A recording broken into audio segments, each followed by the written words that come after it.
cooling or the cooking of the grain. So, you know, your difference between, say, a base malt and a roasted malt is the temperature that you kilned it.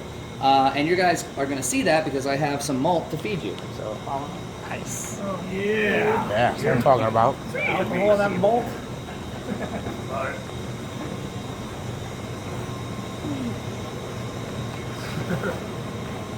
Everybody take a cup for me there. We're going to use the same cup for the whole tour, so hang on to these. We've got 5 beers to taste in total, so it'll be environmentally friendly. Thank you. Yep, Presidential. Right. So the first beer I'm going to give you, this is the No Limits Hefeweizen. This is a wheat-based beer. give me a tiny bit of it. I'm driving. I like that response. So you should give us your cup. Yeah, tiny bit. You should give us your cup. You have to mean Not I me. will tell you what I was told my first night in Montélimar, France. This is the No It's Limits okay. Hefeweizen. He's only having beer. He's driving. I want him at 100% behind the wheel. Like, I want to buy, like, a case I want him at 110% behind the wheel. No, like, I want to buy, like, a case of this. This is amazing. really good. I'm still driving. Yeah, Tastes like a this little is bit of up to you, lime, 'cause too. This is the last thing I have to do today. Oh, yeah. I have Best the job in next the 2 world. days off. Can you get 2 days off on breakfast? L'chaim. Time. Alright, so all 3 of these are the same thing. They're all barley. Now what separates them is that kilning that I mentioned, right? You can see the grading, right? You know what I mean? So this one is your base malt. It's what's in those rib silos.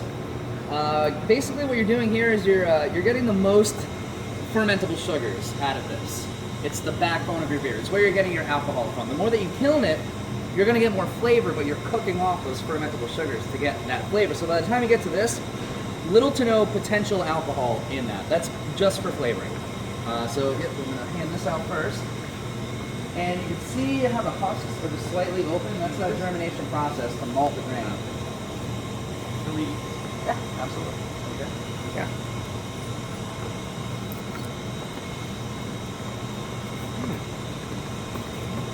Yeah. It tastes like almonds, except You want some like of Right, like crunchy. Yeah. yeah. I mean, it would work. Closer. All right, then we got this guy. So this is a version of caramel barley. To be very specific, it's actually called dark crystal. So the caramel spectrum is going to be pretty wide. You can have pale crystal, that's going to be closer to your base malt.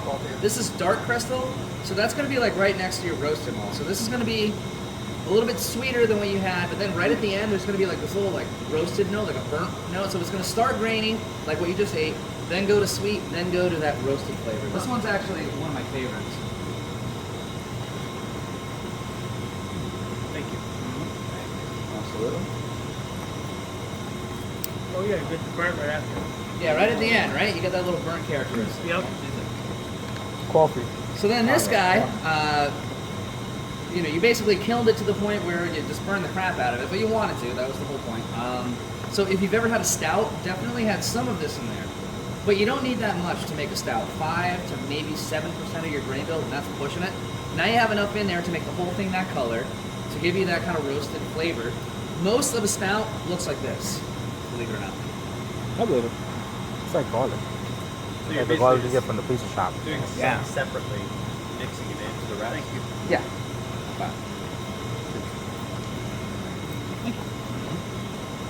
It's like a So charge. yeah, bitter, burnt popcorn, black coffee, that kind of thing. Chocolate. So now every step, yeah. I was just wondering, which one of those are you using to get like a ginger? Sorry? Which one of those are you using to get the ginger? Ginger. What do you mean? A redhead. A redhead.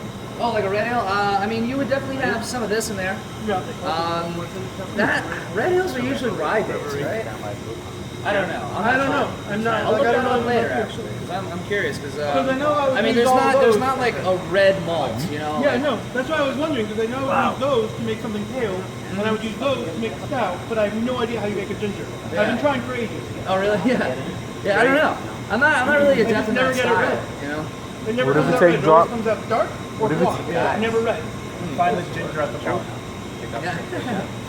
There it So is. Top it now up. every Yeah. stout that you've had wasn't that bitter, right? That's because there's a good amount of sung caramel barley in a stout as well to kind of balance out that bitterness. All right, so let's go to the brew house and talk about water and hops. Right. Yeah.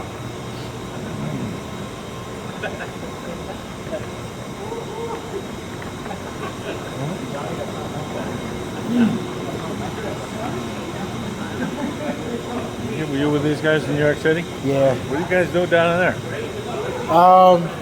We take random adventures. So this first tank right here is called the mash kettle.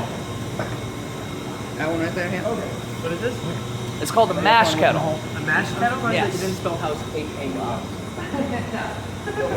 So it's working right now. So what we're doing here is we're adding water for the first time. So now we got 2 out of the 4 ingredients going. And so that giant fan-looking thing that you see in the bottom there, that's going to agitate the 2 together, mash the 2 together. And you're basically, what you want to do is get everything off the grain into that water. The enzymes, the fermentable sugars, all the good stuff. So the water, like I said, locally sourced. It's going to be anywhere from 150 to 160 degrees at this point, just sort of that optimal bracket to get everything off that we want. So for our brands, little to no water treatment. We basically just, we pull off the tap. But for our contracts, we will add minerals into this tank to kind of, get as close to their water as we can. I don't know if you noticed the calcium sulfate and calcium chloride that was in the malt room. So we'll dump that right into here. And, because there is something to be said, we do a little bit of Blue Point, that's Long Island. Sean Lawson, that's Vermont. New York bagels, New Haven pizza. It's the reason why California pizza's awful. So they'll send you the calcium sulfate levels of their water. Yeah, exactly. Like all that's in the mounds of paperwork. It's crazy. Like with those contracts, like non-disclosure, this, that, and the other. It's just, Holy shit. Gotta love how you didn't mention Chicago pizza. well, that's the it's the redheaded stepchild of everything. Really, Chicago is. They try hard, but Yeah, I mean, I've never been to Chicago, but Famous for their square pizza. yeah, the deepest pizza, just Uno. Ever been to Uno's? I have, yeah. So, the sort of the fast food version of the Chicago pie, I guess. But just like in everything, like they have to have like their own like take on everything, their own take on music, they're like Chicago is just like, hey, we're here, we're Chicago, we matter too. Kanye I don't know West. if anybody here is from Chicago. Kanye West. I had brandy beer. What's that? Randy beer. Yeah, like they.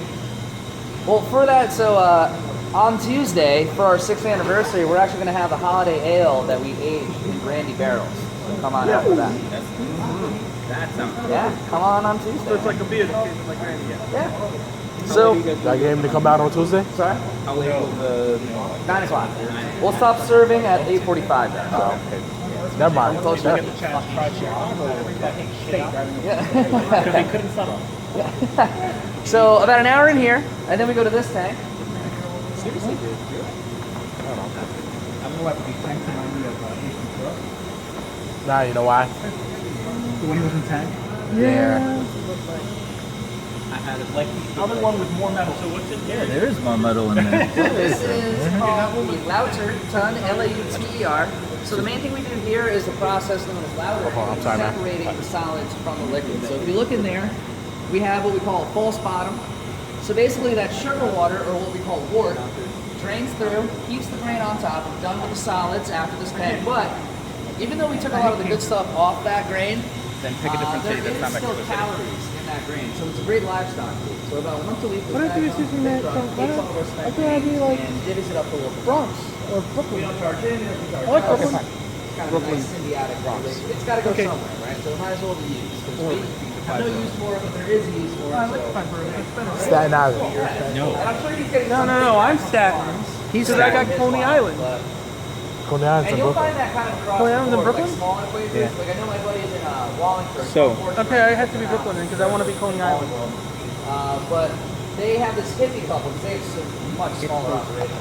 And this hippie couple comes once a week and takes their grain and makes it into granola bars. They sell it online. Brooklyn. Stuff like that. Queens. So then we got the next tank over here. Long Island. Long Island's not part of it. It's not part of the city. Manhattan is. I'm not going to be Staten Island. It's going to be Long Staten Island. This looks like where they would put ice cream. It's hot. Yeah, it's a little warm. Be careful with that. Nah, I don't think I want such that. So we went from the most complicated tank, the one with all the moving parts, to literally just a giant tank. You know, not much going on here, but super important to our whole operation. So this is called the pre-boil. So what we do here, basically this is like a time saver.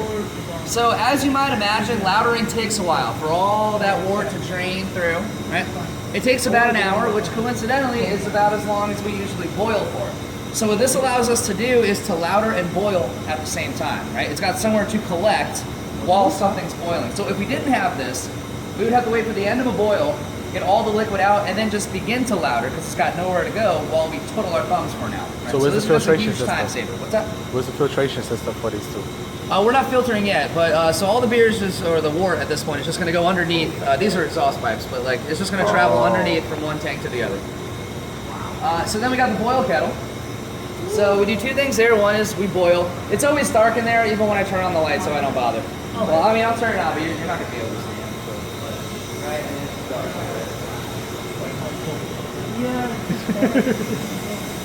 Dark and Yeah. Dark and sweaty. dark and humid. Very, very humid. Very. It's so dark.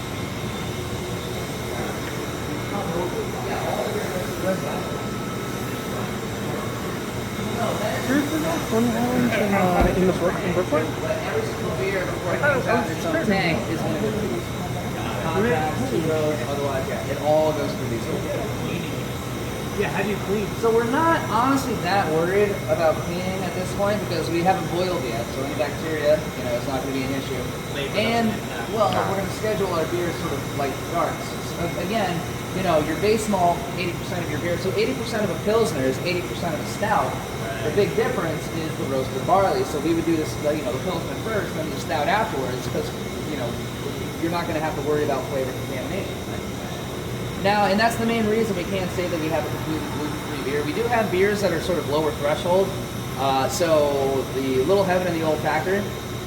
So if, you know, if somebody is, doing it for dietary reasons, have those two. But if you're an actual celiac, we got to cover our ass, you know, because there might be some residual. You know, it's like when you see those candy bars and they contain nuts, but it's made in the same factory. They're not going to bother thoroughly cleaning it. Because, you know, it's a lot cheaper to put a warning label on. So that's kind of just our deal too. We don't have a gluten-free beer. It's not worth our time, honestly. People that are, you know, actually have, you know, celiac, they know the brands that are safe for them, and they're going to stick with those brands. You know, it's like they don't want to necessarily tread on new ground, and so the market's just kind of already spoken. You know, there are the beers that people buy when they have those diseases or afflictions or whatever. I like So it's not glasses. really worth our bottom line to have. Cool. They are. Those hops. Those are hops. So let's pass these around. So I got Here comes Simcoe the and Cascade mid-end that goes grain. with. And you'll tell they're slightly different. So Cascade's a little more earthy, almost like a little, like I feel like an oniony kind of that. That one's a lot like sweeter smelling, a lot brighter. Simcoe. This one is. It reminds you of other times. Well, wait until you smell the Simcoe. So a little bit of onions in there too. In the Cascade, there's a sort of a, I forget what that's called. There's like an enzyme that makes that happen. So to go along with that, I have the Road to Ruin, one of my personal favorites. Oh, of course. Road to Ruin is one of the most popular. Which is what I drank earlier. What? Which is what I drank earlier. No, it's the other one.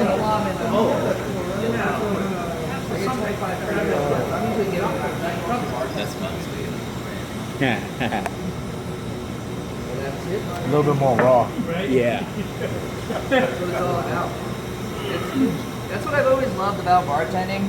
It is a very direct equation. It is energy in, money out. The bigger headache I have at the end of the day means I'm going to make more money, and I love that tangibility of bartending. You know, you like those salary gigs where you have a rough week, you're getting paid the same amount you did the easy week the week before, right? What is this called? Oh, This is the Road to Ruin. That is good. Yeah, they are very closely related. The hop Next plant time we're and gonna go to a the shooting cannabis range. plant are cousins. We're gonna go to a gun range at some point. That'll be fun. You want to do that? Gun range? Yeah. There's one in Bridgeport. Okay, we need to go. You know, people always joke about like Make that happen. using like weed to Someone like needs to have a copy. gun license to do that. That's just a waste of weed. That'd be you. That's you, dude.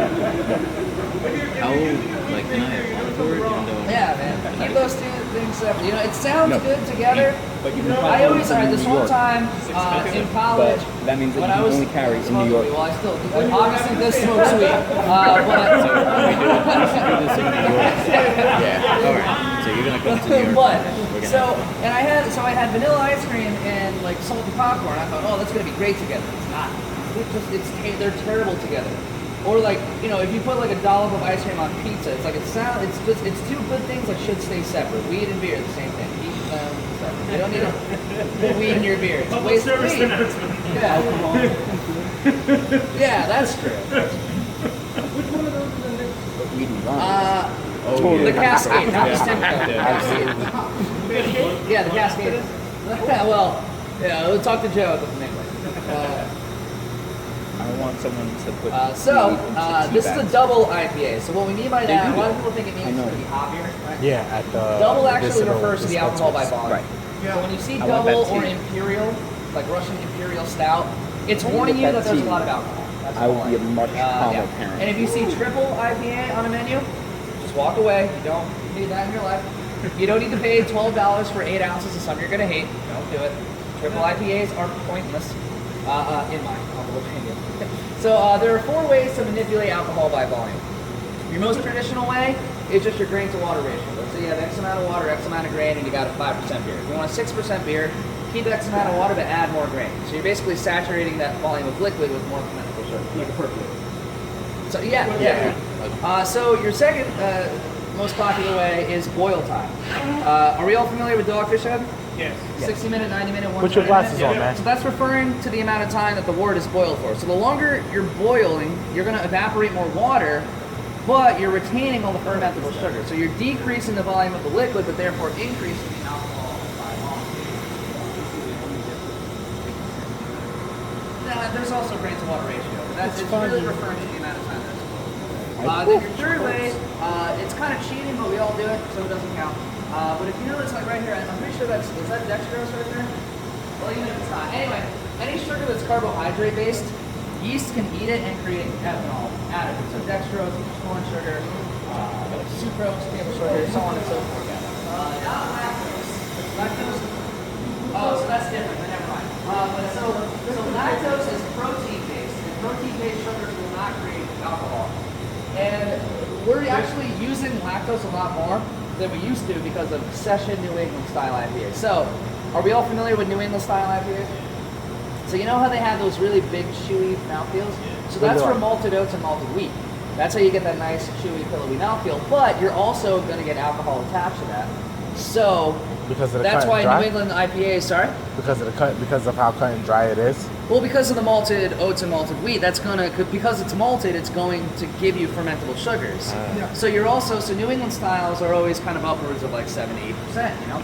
But then somebody figured out, oh, well, if I use milk sugar, I'm gonna get kind of the same chewy mouthfeel. Not quite, not as full, but pretty damn close without raising the alcohol level. So like the Session New England that we have on right now, you know, we're actually going to rebrand it as the Little Juicy because it is kind of a little, Chew Juicy's little brother. And so you get that same kind of chewiness, but you're using milk sugar, which is how you can keep your alcohol low. So we're using milk sugar a lot more these days. Keep the juiciness.